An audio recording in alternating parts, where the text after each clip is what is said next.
MD विक्री करताना कोणी आढळून आलं तर संबंधित जिल्ह्यातील अधिकाऱ्याला निलंबित करू, मंत्री पंकज भोयर यांनी इशारा दिलाय. की नशेचं प्रमाण त्या ठिकाणी वाढलेलं दिसते, परंतु सरकार देखील त्या ठिकाणी संवेदनशील आहे. याच्यावर नियंत्रण आणण्याकरता गृहराज्यमंत्री म्हणून मी आपल्याला सांगतो की अँटी नार्कोटिक्स पॉलिसी त्या ठिकाणी माननीय मुख्यमंत्र्यांनी आणली आणि जर का कुठलाही अधिकारी त्या ठिकाणी दिसला तर त्याला तातडीनं निलंबित करण्याचा शासन निर्णय देखील ह्या राज्याच्या मुख्यमंत्र्यांनी त्या ठिकाणी निर्गमित केलेला आहे.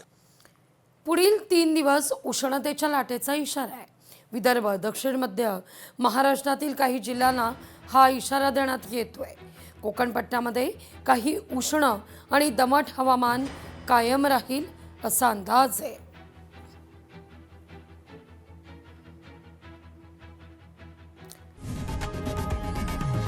लोकशाही मराठी ऐका, पहा, जागरूक रहा.